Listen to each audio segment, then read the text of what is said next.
Bien-aimés dans le Seigneur, je vous salue au nom de notre Seigneur Jésus-Christ. Nous voulons prier pour recommander notre programme de ce matin que nous avons l'habitude de suivre. Nous allons demander la faveur de Dieu, la grâce de Dieu, déjà parce qu'il nous a gardés toute la nuit. Il nous a donné cette matinée. La Bible dit: ses bontés ne sont jamais à leur terme. Il les renouvelle chaque matin. La Bible dit: à chaque jour suffit sa peine. Nous allons demander que cette journée soit une journée d'allégresse, que tout ce que nous allons entreprendre puisse réussir. Nous allons prier pour que lui puisse baliser les chemins, qu'il puisse ouvrir les portes. C'est lui qui a la clé de David. Quand il ouvre une porte, personne ne peut fermer. Nous allons prier. Seigneur, je te dis merci, je te rends grâce, je te suis infiniment reconnaissant. Merci Seigneur de m'avoir gardé toute la nuit, d'avoir gardé aussi tous ceux qui me suivent à ce moment. Merci parce que tu as gardé aussi nos époux, nos épouses, tu as gardé nos enfants, nos familles. Nous te bénissons. Merci parce que tu es Jéhovah Jireh, Jéhovah Nissi, Jéhovah Rapha. Tu es celui qui ne dort ni ne sommeille. Même si nous traversons l'ombre de la vallée de la mort, nous ne craignons rien parce que tu es avec nous. Tu as dit: je ne vous délaisserai point, je ne vous abandonnerai point. Je serai avec vous jusqu'à la fin du monde. Ce matin, nous te sommes reconnaissants. Nous sommes dans la joie, Seigneur, pour cette journée que tu nous as donnée. La Bible dit: si l'Éternel ne bâtit, celui qui bâtit, bâtit en vain.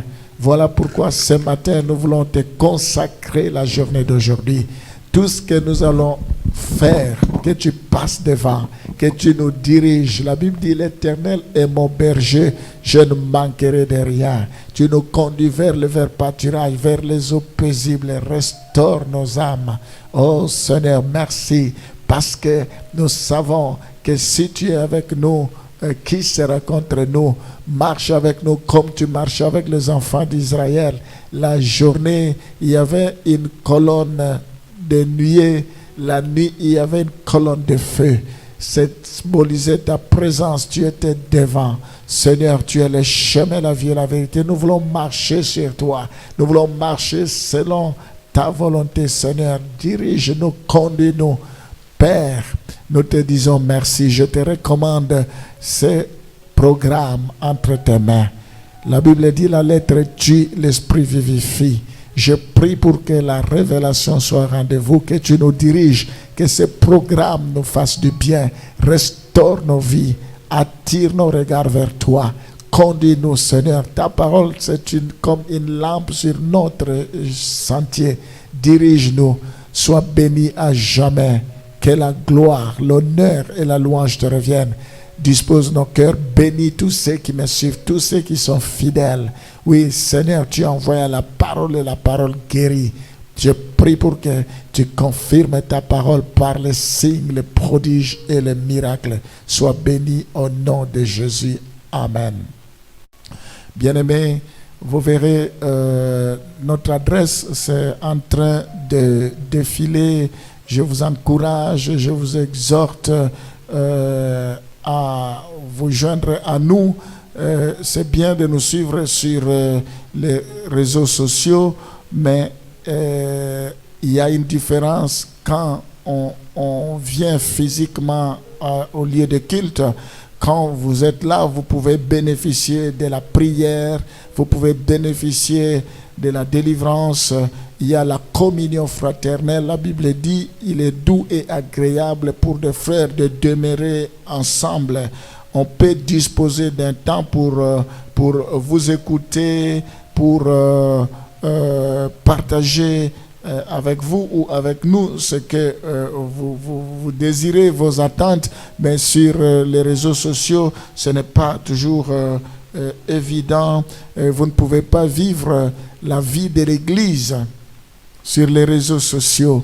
C'est bien pour un moment, mais nous avons besoin, en même temps, quand vous venez physiquement, ça nous encourage. C'est une façon aussi pour vous de marquer votre présence, parce qu'on a besoin de votre présence physique pour que l'Église fonctionne. Supposons que tout le monde reste à la maison, sur les réseaux sociaux, ça veut dire que l'Église ne va pas fonctionner, l'Église ne peut pas s'ouvrir. Donc on a besoin de vous. Je vous encourage à venir se joindre à nous. Nous avons une adresse, nous avons un endroit où vous pouvez nous écouter, où vous pouvez nous rencontrer, où vous pouvez nous voir. Nous passons des moments formidables. Nous ne sommes pas seulement sur les réseaux sociaux sans avoir une adresse. Nous avons une adresse où vous pouvez nous localiser dans 281 rue des Faubourgs des Postes à Lille. Donc toutes nos adresses, vous pouvez les voir, c'est en train de défiler. Que Dieu soit loué. Jean 1, le verset 11. Elle est venue chez les siens et les siens ne l'ont point reçu. La Bible dit, Jésus est venu chez les siens, mais les siens ne l'ont pas reçu. Il s'agit du monde. Le monde ne reçoit pas le Fils de Dieu. Il est venu chez les siens, mais les siens ne l'ont pas reçu. Voilà la caractéristique du monde. Il ne connaît pas Dieu. Il ne connaît pas le Fils de Dieu. La caractéristique du monde aussi, c'est dans 1 Jean chapitre 4, le verset 1. Bien-aimés, n'ajoutez pas foi à tout esprit, mais éprouvez les esprits pour savoir s'ils sont de Dieu, car plusieurs faux prophètes sont venus dans le monde. Nous voyons dans ce passage, la Bible nous exhorte de ne pas faire foi à tous les esprits. Nous devons les éprouver. Voilà pourquoi, au début de mon introduction, je disais, il est important en tant qu'enfant de Dieu, nous devons faire attention. Il faut que nous puissions appartenir à une église, que nous allions écouter la parole de Dieu. C'est bien de m'écouter sur Facebook, mais vous avez besoin d'un endroit où on prie pour vous, qu'on partage la communion fraternelle. Mais bien aimés, vous avez besoin qu'on prie, on peut pratiquer la délivrance. Vous avez besoin de la communion fraternelle dans une église, dans une communauté. Vous avez besoin que on puisse vous écouter. Parce qu'il y a de faux prophètes, ils peuvent se cacher derrière les médias. Vous ne savez pas ce qu'ils font, mais parce qu'ils parlent bien, ils peuvent vous emballer. Mais vous ne pensez pas, ce n'est pas tout le monde qui prêche, qui est réellement dans le Seigneur. La Bible nous parle de faux prophètes. Allez voir comment ils vivent. On reconnaît l'arbre par ses fruits. Nous devons avoir une communauté où nous devons prier, où nous avons un pasteur, où il y a un modèle. Nous voyons comment il vit dans son couple, comment ses enfants se comportent, où nous voyons comment il réagit face à des situations. Nous devons être des modèles. Paul dit, soyez mes imitateurs comme moi je le suis pour Christ. Parce que ici la Bible nous prévient qu'il y a de faux prophètes. Il y a des gens qui ont l'apparence de la piété, mais ils renient Dieu. Ils ne marchent pas dans la vérité, dans la crainte de Dieu. Quand nous restons derrière Facebook, nous suivons. Mais s'il y a un problème, qui va prier pour nous? S'il y a un problème, non, mes bien-aimés, jusqu'à ce point-là, ne restons pas aveuglés. C'est bien, mais il ne faut pas que cela remplace l'église. Ça ne peut pas remplacer l'église locale. L'église locale, elle est importante. Les apôtres, tous les apôtres étaient membres des églises locales, même s'il y avait des soucis par-ci, par-là dans les églises locales, mais les apôtres établissaient des anciens. Ils croyaient à la puissance de l'église locale. Nous devons être membres d'une église locale. Nous devons faire attention avec toutes les philosophies qui véhiculent les idéaux qui véhiculent. Ce n'est pas tout ce que nous entendons qui vient de Dieu. Ah non, même si je ne vais pas à l'église, c'est la même chose. Non, ce n'est pas la même chose au niveau de la communion fraternelle. Notre adresse est en train de défiler. Vous pouvez nous voir en face. Vous pouvez expérimenté. Nous avons une adresse. Nous ne restons pas seulement sur les médias. Vous pouvez nous trouver à cette adresse. Vous pouvez venir communier avec nous. C'est avec plaisir. Nous voyons ici, le monde reçoit le faux prophète. Si nous n'avons pas l'Esprit de Dieu, nous ne pouvons pas comprendre ces choses. Si l'Esprit de Dieu ne nous conduit pas, nous allons tomber dans ce piège. La Bible dit, dans les derniers jours, les gens deviendront des ennemis de la parole de Dieu. Les gens deviendront ennemis de Dieu. Et si cela pouvait être possible, même les élus peuvent être séduits. Attention, nous avons bien commencé. Pourquoi terminons-nous dans la chair? Voyez la fin d'une chose que son commencement. Oh, mes bien-aimés, ce monde, il est miné. Ce monde, il est dangereux pour nous. Pour rester toujours par rapport à cette caractéristique, je disais, le monde reçoit les faux prophètes. On peut lire aussi, compléter cela avec 1 Jean 4, le verset 5. 1 Jean chapitre 4, le verset 5. Et ils sont du monde. C'est pourquoi ils parlent d'après le monde et le monde les écoute. Les mondes, ils ont leur langage à eux. Mais nous n'avons pas le langage du monde. Nous avons le langage céleste. Nous ne devons pas compromettre notre foi. Nous ne devons pas compromettre notre vie chrétienne avec quoi que ce soit. Ça ne se marchandise pas. La Bible dit qu'il n'y a pas de rapport entre la lumière et les ténèbres. La Bible dit, sortez du milieu d'eux et je vous accueillerai. Oh, mes bien-aimés, nous devons savoir que nous n'avons pas reçu l'esprit de ce monde. Nous avons reçu l'esprit qui dit Abba Père, l'esprit de Dieu. Donc, le monde ne reçoit pas les prophètes. Nous allons évoluer. Le monde est asservi à Satan.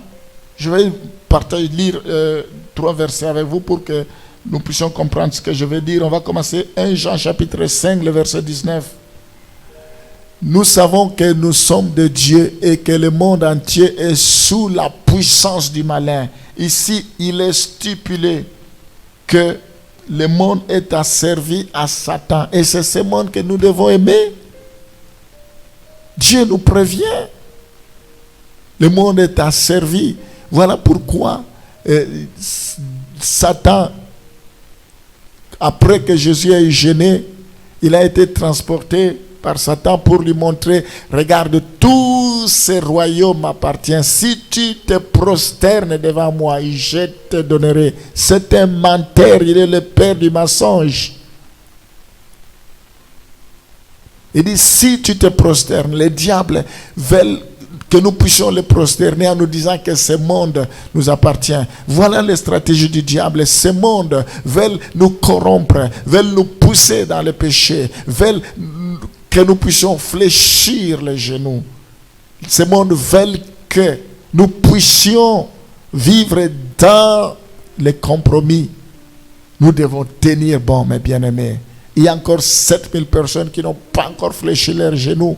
Nous ne devons pas vendre l'évangile. Nous devons dire la vérité, parce que la vérité, si le Fils vous a franchi, vous serez réellement affranchi. Jésus-Christ, il est la vérité.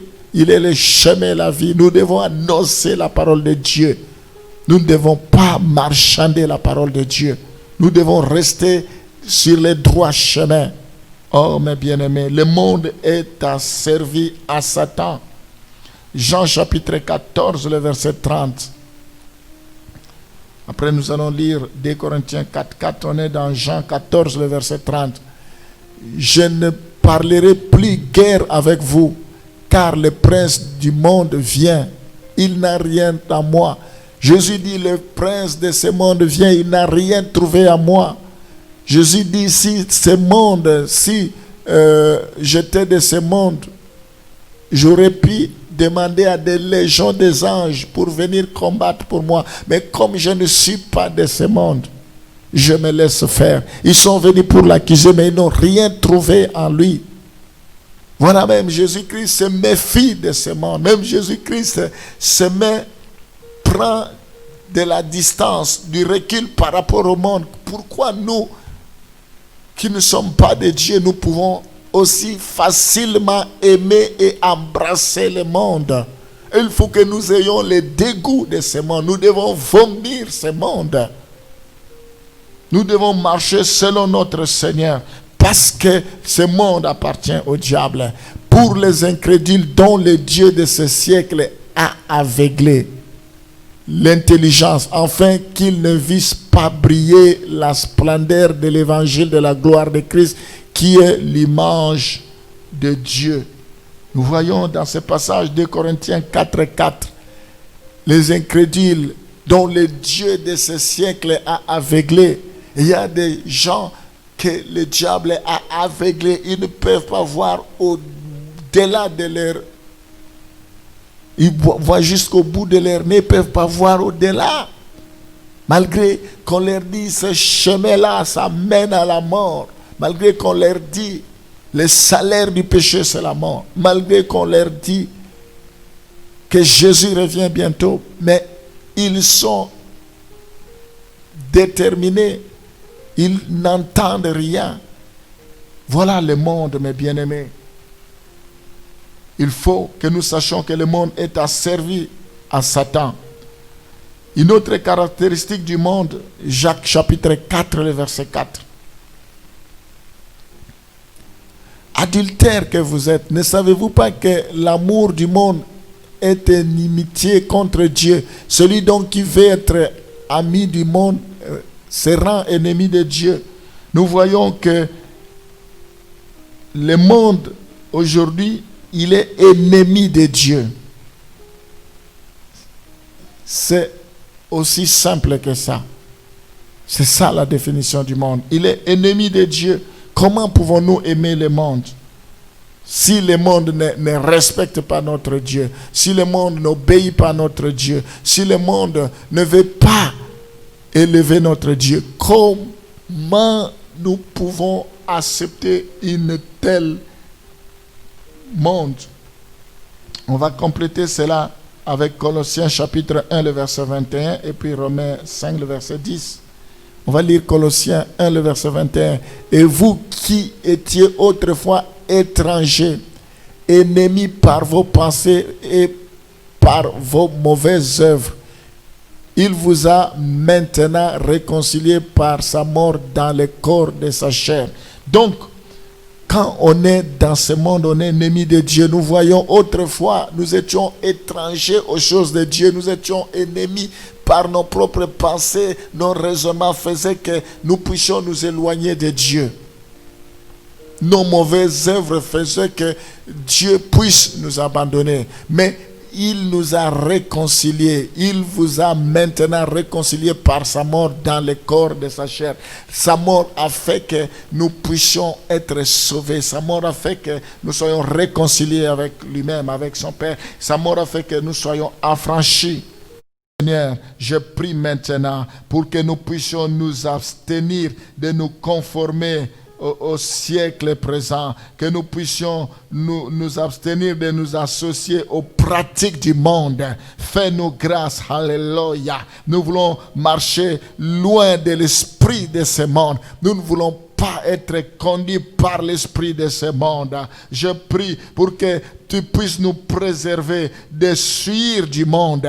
Nous ne voulons pas compromettre. Oui, Seigneur, ce que nous avons reçu, c'est tellement précieux. Oui, ce que nous avons reçu de toi, nous ne voulons pas perdre cela. Nous voulons refuser de céder aux convoitises mondaines, aux convoitises de la chair, à l'orgueil de vie, aux convoitises des yeux. Loin de cela, nous voulons résister à la tentation. Nous voulons résister au diable pour qu'il fuit loin de nous. Oui, nous avons cette assurance que c'est toi qui combattras à notre place et tu nous donneras la victoire. Avec toi, nous ferons des exploits. Tu as dit, n'aimez point le monde. Celui qui aime le monde devient ennemi de Dieu. Nous ne voulons pas être ton ennemi. Nous ne voulons pas avoir les passions, les désirs de ce monde. Nous voulons haïr le monde, vomir le monde.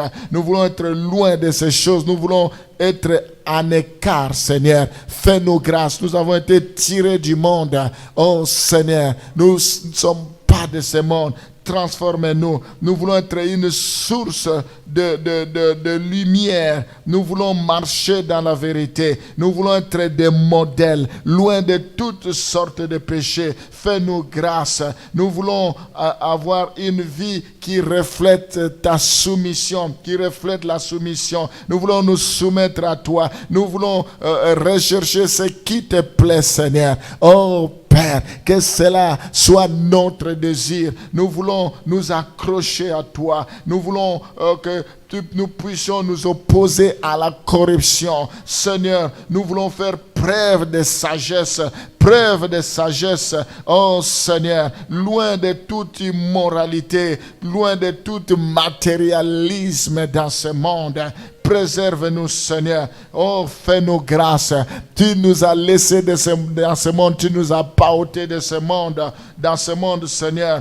C'est pour que nous puissions savoir que tu as vaincu le monde. Je te prie, Seigneur, de nous donner les capacités. Je te prie, Seigneur, que ton amour déborde dans nos vies. Nous voulons réellement marcher dans ton amour. Nous voulons réellement marcher dans ta crainte. Nous voulons nous confier à toi. Il est écrit, maudit celui qui se confie à l'homme. Bénis celui qui se confie à l'Éternel. Nous voulons nous confier à toi. Fais-nous grâce, Seigneur. Oh Père, nous voulons nous abandonner entre tes mains.